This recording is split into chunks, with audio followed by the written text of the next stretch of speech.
Everyone knows if you're human, stay away from the sky terraces. Even the air there thinks you're beneath it. He knew that. And he went anyway. Corian Tarn, former Earth Alliance intelligence officer, now discharged for psychological instability and dumped on the front as a so-called humanitarian liaison, held a bag of medical vials no one wanted to deliver.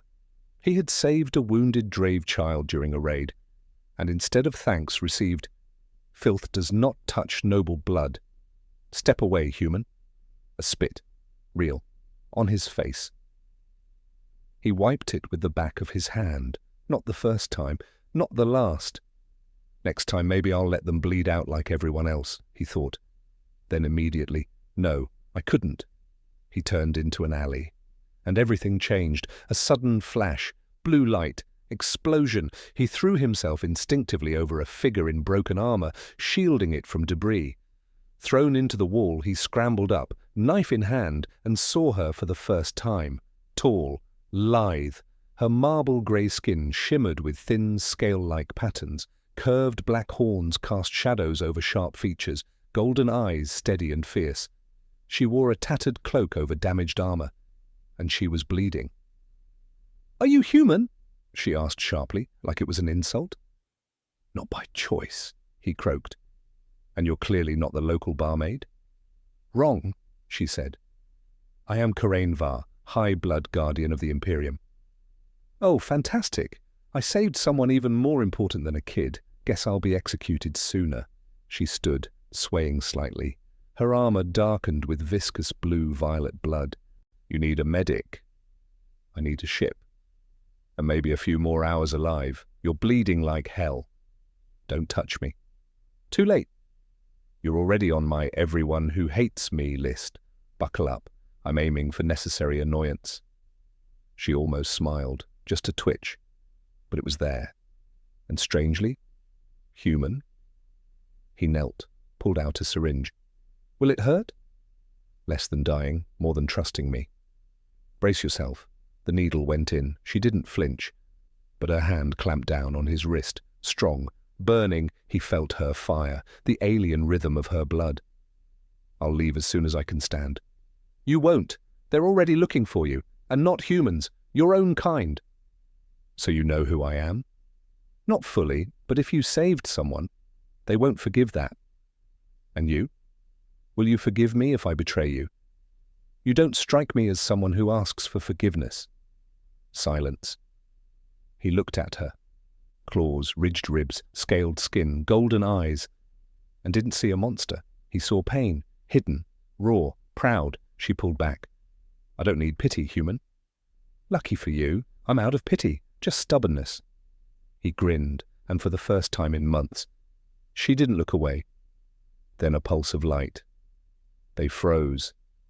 Tracked. "Listen. There's a path through the old vents, but you won't make it alone. You're willing to die for me?" "Number, I want to live for you. Maybe a few more minutes. Let's go." They ran. A fool runs into danger for a crown. A madman runs for a monster. He was both. They moved through dark tunnels under an abandoned station where the air smelled of old electricity and loss. Karain Var walked with effort, blood soaking through armor. Corian led the way, weapon ready, flashlight bouncing off rusted steel. "Why are you still here?" she asked, voice rough. "You had a chance to run." "I was going to, but then I saw you." The sarcasm, the horns, the scaly attitude. Sarcasm is a defense mechanism. On Earth we call that humor. Look at us, already culturally aligned. She gave a short, involuntary smile. He saw it, and for the first time thought, she looked beautiful when she let herself be real. They stopped in an old war bunker, dusty consoles, scraps of maps, dead air. He helped her lie down. "Careful. I'm not glass." "Number your porcelain." Angry, horned porcelain. She didn't reply, just closed her eyes. Her face softened. Less fury, more exhaustion. "You look different than I expected." "What, no tail or glowing eyes?" "No rage, no fear." He fell silent. "I'm afraid. Just not of what you think." Of what then? Of being nothing again, he stood. In your system, I'm trash. You are. She looked at him. But you're the only one who didn't walk away when I was at my weakest.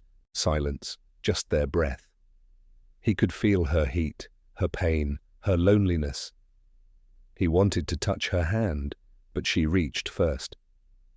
In our culture, she said quietly, if two touch with their left hand, it means life.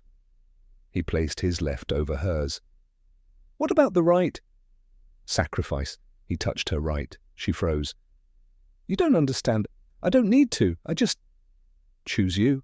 She leaned in. Their foreheads touched. Not a kiss, a recognition. Then, boom, consoles flared. The signal was breached. Someone betrayed them. Coraine leapt up, grimacing in pain. They're coming. Who? Mine. She looked at him. Her face changed. Corian, I didn't tell you. I'm not just a guardian, she exhaled. I was heir to the throne. I broke blood law when I allowed myself to feel. And now you're a threat. Because I touched you? She nodded. On our world, left-hand touch is unity.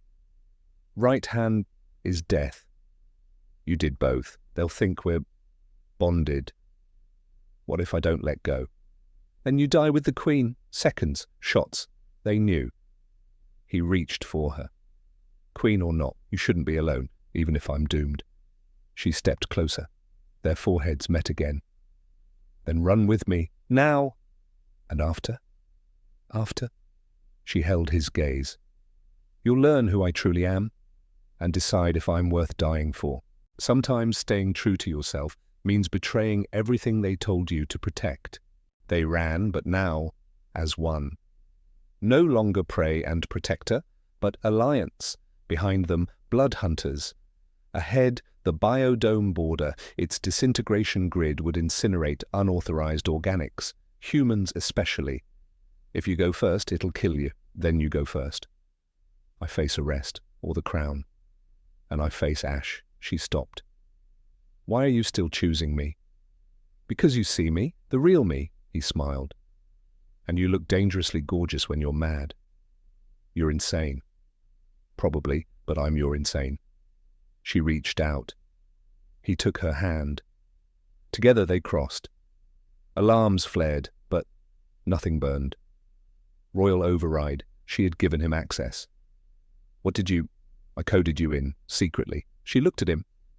If I died, I wanted someone who felt, not just obeyed. And you stayed? For you. Then, the guards, and him, the high perfectionist, her father.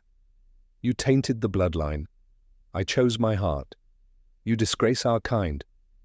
I'm trying to save it. He turned to Corian. You're filth. I know. He stepped forward. But if filth can love, maybe your perfection is a lie. Explosion, sabotage. The threat wasn't him, it was her. Too human, too dangerous. Coraine grabbed her insignia. Listen, war's coming. I'm already on the front line. Then stay close.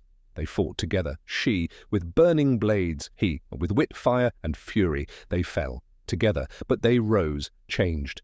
6 days later. News feeds across galaxies exploded. A human saved a queen.